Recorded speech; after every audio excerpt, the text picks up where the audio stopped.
kami, komen-komen mereka, ceramah Ustadz menyentuh hati kami. Jadi kalau malam ini ada yang tak tersentuh, itu bukan salah ceramah saya, memang hati itu sudah tak ada lagi. Bercanda, bukan seriusnya. Bapak Ibu yang dimuliakan Allah Subhanahu wa ta'ala, apa yang disampaikan Pak Kepala Kanwil tadi adalah hadis Nabi Muhammad sallallahu alaihi wasallam. Ala fil jasadi mudghah, ketahuilah di dalam jasadmu itu ada segumpal. Idza saluhat, kalau dia baik, saluhal jasadu kulluh, yang lain ikut menjadi baik. Wa idza fasadat, kalau dia rusak, fasadal jasadu kulluh, yang lain ikut menjadi rusak. Di mana dia? Ala wahyal qalb, dia adalah hati. Maka yang pertama kali menghitam itu apa kata Allah? Kalla bal rana, ada satu titik hitam ala qulubihim, ada satu titik hitam di dalam hati mereka. Ketika satu titik dibiarkan berubah menjadi dua titik dibiarkan berubah menjadi 3 titik, 5 titik, 10, 100, 1000, maka dia pun menjadi hitam semuanya. Ketika hati sudah hitam, maka itulah azab di atas azab. Khatamallahu ala qulubihim. Setelah hati menghitam, terkunci, menular ke telinga. Wa ala sam'ihim. Setelah telinga, wa ala absarihim ghishawah. Padahal 3 itulah nanti yang akan ditanya di hadapan Allah. Inna sam'a wal basar wal fuad.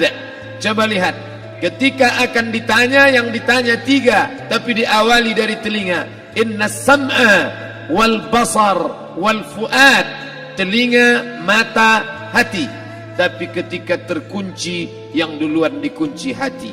Khatamallahu ala qulubihim wa ala sam'ihim wa ala absarihim. Kalau hati sudah terkunci, telinga tersumbat, mata tertutup. Summum bukmun umyum, summum bukmun umyum, pekak, tuli, bisu, apapun tak lagi masuk ke telinga. Malam ini kita menyadarkan diri kita, terlebih lagi yang berceramah, jangan kau hanya sampai menyampaikan ayat saja. Hai Abdul Samad, apakah kau yang bicara itu hatimu sudah hidup? Senantiasa merasakan diri, aku orang paling hina, aku orang paling kotor, ditempelkan kening ke lantai di tempat yang diinjak tapak kaki, mengatakan bahwa aku bukan siapa-siapa.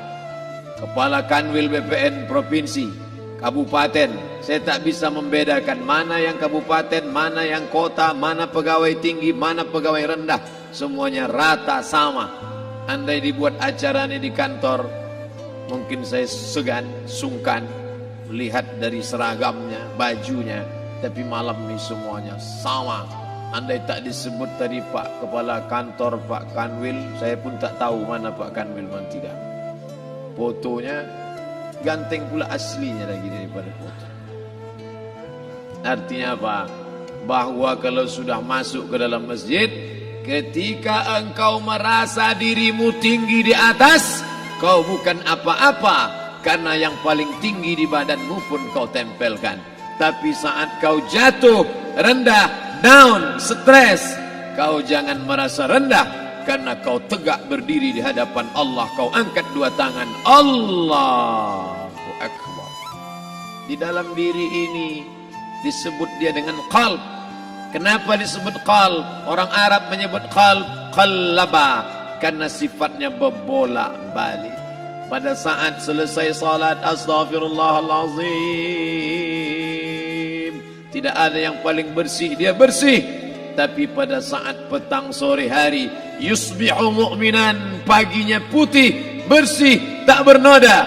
Wa yumsi kafiran, petangnya hitam.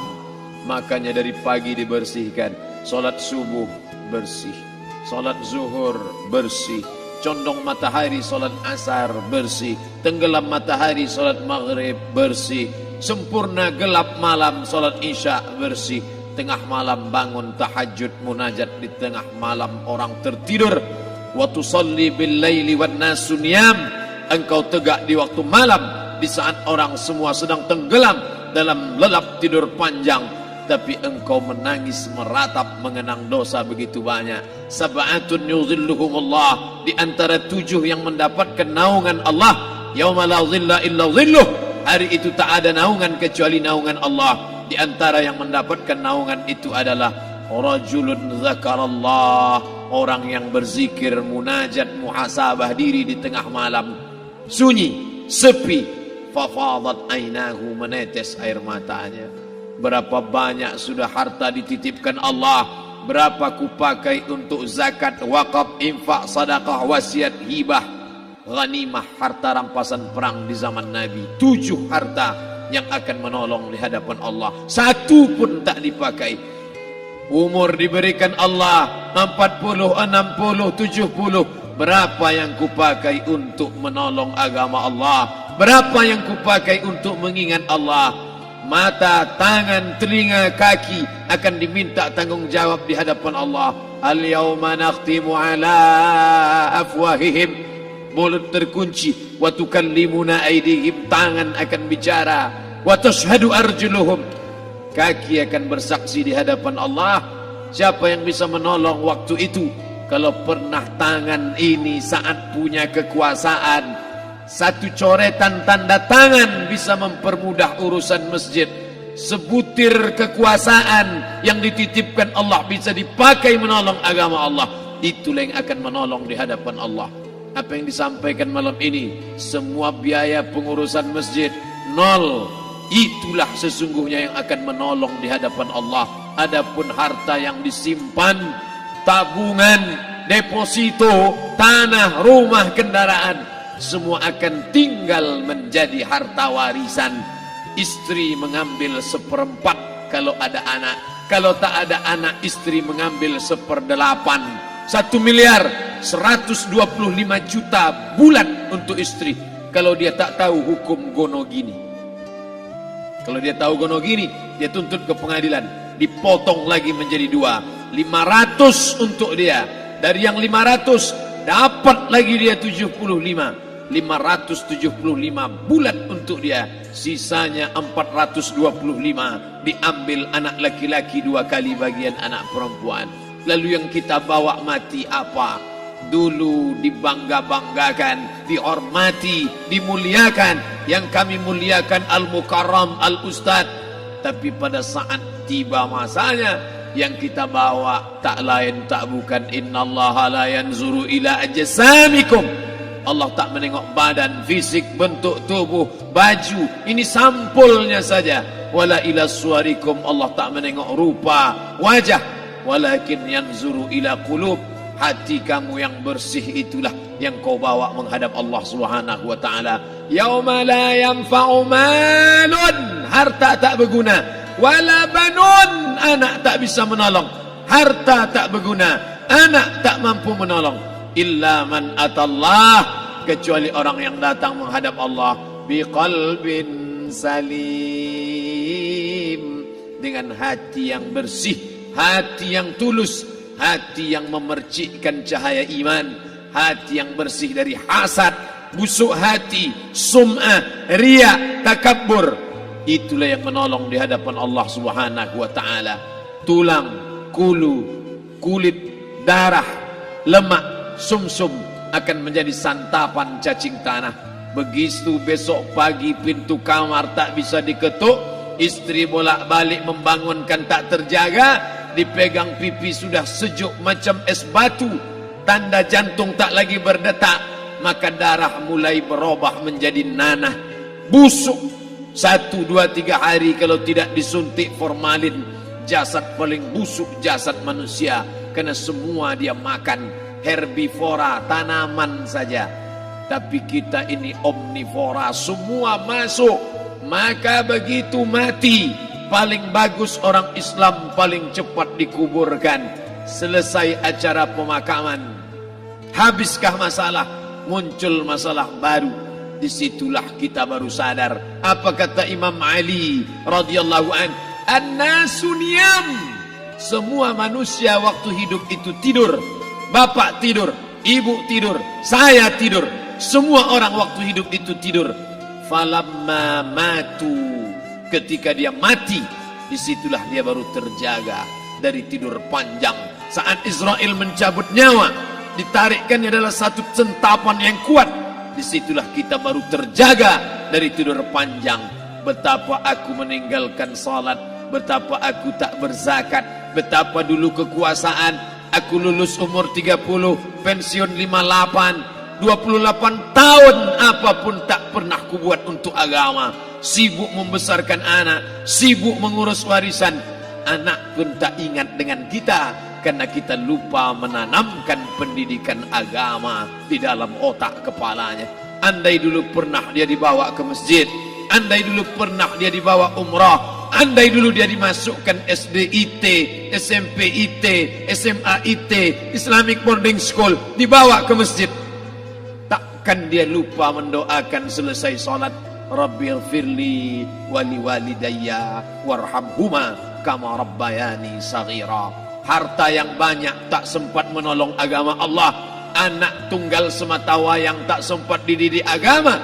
Istri meninggalkan dalam keadaan stres susah hatinya karena dia tak diajarkan sabar menerima ridha ketetapan takdir Allah. Dan paling celaka, tak pernah anggota tubuh ini dipakai untuk berzikir, muhasabah, mengingat Allah. Tak pernah mata dipakai menengok Quran, kitab suci Allah. Tak pernah dipakai hati merenung sejenak, apa yang akan kubawa mati menghadap Allah Subhanahu wa ta'ala. Saya tak minta diajak ceramah tentang hukum zakat, hukum puasa. Yang ditanya adalah bagaimana kita merenung sejenak. Abdul Somad, engkau berhadapan dengan para pegawai Badan Pertanahan Nasional Provinsi Riau, berkumpul 12 kabupaten kota. Ini orang-orang ngurus tanah, dari dalam tanah naik ke atas tanah, ngurus tanah, ngurus tanah, ngurus tanah, masuk ke dalam tanah. Abdul Somad dari dalam tanah naik ke atas tanah, ceramah, ceramah, ceramah, ceramah, ceramah, masuk balik ke dalam tanah. Yang kau bawa apa? Baju koko tinggal, peci tinggal, pakaian kehormatan tinggal. Yang tentara belum pernah saya diundang. Ustadz besok datang takziah, bapak anu tentara meninggal, tahu-tahu kain kapannya loreng. Tak ada. Yang kau bawa kain tidak berjahit, disobek, kerak. Itu yang akan menyampul kulitmu yang selama ini kau dimandikan, dibersihkan oleh ibumu dulu 60 tahun yang lalu, sampai masanya kau lupa kapan kau dimandikan dulu. Sekarang ruh melihat, disebut dia ruh karena dia raha ya ruhu ruh, seperti aroma semerbak yang datang pergi hinggap. Ruh sampai masanya dia datang masuk ke dalam jasad, ruh sampai masanya dia pergi meninggalkan jasad. Malam ini dimuliakan Al-Mukarram Haji Abdul Somad LCMA. Kenapa Abdul Somad ini dimuliakan? Karena ruh hinggap sejenak sebentar, sampai masanya besok pagi dia ruh keluar dari dalam tubuh ini. Anak yang katanya ayahku sayang, istri katanya kaulah abang, sampai masanya mereka tak lagi mau mendekat. Rumah itu saya yang buat, saya yang mengukurnya. Tapi begitu ruh sudah keluar dari badan, tidak satu pun semeter, sesenti, sejengkal, sehasta ada tempat di rumah itu untuk jenazah bernama jenazah Abdul Somad. Dulu orang bertanya, rumah Ustadz Somad di mana? Hari ini orang tidak lagi bertanya, tak lagi menyebut nama. Orang sudah mengatakan kuburnya mana. Dulu kalau dia masuk masjid, didatangi orang, disalami orang, mahasiswa, anak-anak, remaja mencium tangannya sebagai tanda hormat. Tapi begitu diletakkan keranda, kita akan sholat jenazah nanti selepas sholat zuhur. Apa kata orang? Letakkan di tepi sana, letakkan di tepi sana. Tak satu pun mau mendekat, letakkan dia di sana. Bahkan sebagian mengatakan dalam masjid, letakkan dia di luar. Dia tidak disebut engkau yang mulia, tidak digunakan kata ganti orang langsung. Letakkan dia di sana. Bahkan sebagian tak lagi, padahal tempat paling mulia sebelah kanan, orang tak lagi mau di kanan, mulai dia menjauh ke kiri. Kenapa kau ke sana? Takut aku mimpi hantu nanti malam. Mana kawan, sahabat, andai tolan, anak menantu, teman sekantor, semuanya pergi meninggalkan. Yang tetap dibawa, kalau pernah kaki melangkah salat berjamaah di masjid, kalau pernah tangan mengusap kepala anak yatim, kalau pernah tangan mengucap subhanallah. Nanti di akhir tausiah kita akan berzikir, munajat, muhasabah diri, berdoa, mengenang apa yang akan kita bawa menghadap Allah Subhanahu wa taala. Datang malaikat membawa kain kafan dari cahaya, akan menyambut ruh yang mulia. Hadis riwayat Ahmad bin Ambal dalam kitab Al-Musnad, turun malaikat berlomba-lomba membawa kain putih dari cahaya, menunggu ruh akan keluar. Ruh menetes seperti embun di ujung daun. Daun tidak bergoyang, ranting tidak patah. Ruh menetes pelan turun ke dalam kain kafan, dibawa malaikat ke pintu langit. Tak sabar mereka menyambut. Inikah dia yang selama ini berjamaah? Inikah yang dulu ketika dititipkan kekuasaan menolong agama Allah? Kam min masyhurin fil ardi walam yakun ma'rufan fis sama. Berapa banyak yang masyhur terkenal di bumi, malaikat tak mengenal dia. Ini roh siapa? Tapi ini bukan LCMA, dia bukan ustaz, dia bukan ulama, tapi imannya dalam. Kekuasaan dipakai menolong agama Allah. Ruhnya keluar di bawah, semua malaikat mengucapkan salam. Inilah orang yang selama ini kami tunggu-tunggu, catatannya sudah lama. Setiap pagi petang malaikat subuh membawa catatan namanya, malaikat malam membawa catatan namanya. Kami merindukannya. Begitu orang-orang yang masyhur di langit tapi tak dikenal makhluk bumi. Tapi ada sebaliknya, yang rohnya disentapkan, ditarik malaikat dengan begitu tarikan yang sangat kuat. Nabi bertanya saat Isra Mi'raj kepada mereka yang sudah mati ribuan tahun yang lalu, apa yang kalian rasakan? Yang satu mengatakan seperti tebasan pedang di tempat yang sama beratus kali. Yang satu mengatakan seperti kambing yang dikuliti hidup-hidup. Yang satu mengatakan seperti mata kail pancing ditarik dari kulit yang basah. Maka kita berdoa setiap selesai salat, Allahumma hawwin alaina, ringankan kami ya Allah, fi sakaratil maut, di saat sakaratul maut yang amat sangat menyakitkan itu. Dan mereka yang pergi tak pernah kembali, mereka yang mati tak pernah bercerita, kecuali hanya kepada Sayyidina wa Maulana Muhammad sallallahu alaihi wasallam. Di saat malam pertama di tempat yang gelap, di tempat yang tak pernah diimpikan oleh orang, tapi kita tetap melewati dan merasakannya. Perlahan-lahan cacing tanah, ular-ulat kalajengking akan menggerogoti kulit yang selama ini dimandikan, selama ini dipakaikan sampo yang mahal, selama ini dioleskan pelembab yang lembut.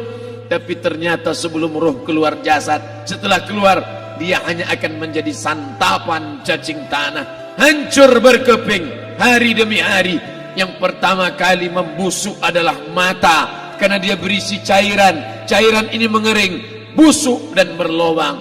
Lalu kemudian usus sebulan di dalam tanah, mulai dia menggelembung masuk angin dan dia meletus pecah. Cacing-cacing tanah mulai datang menggerogoti, memakan. Habis lemak, tulang, kulit, bulu, sumsum, darah, jantung, empedu, limpa, buah pinggang, habis semuanya. Tinggal tulang-tulang yang memutih, dimakan oleh tanah, ditelan oleh massa, sampai akhirnya Asi bin Wa'il membawa tulang yang kering itu kepada Nabi Muhammad, baginda Sayyidina wa Maulana Muhammad. Ya Muhammad, ayuhi rabbuka hadzal izam, sanggupkah Tuhanmu menghidupkan tulang yang kering ini? Nabi diam tak menjawab, sampai akhirnya datang Jibril alaihi salam membawakan wahyu. Qul, katakan kepada dia.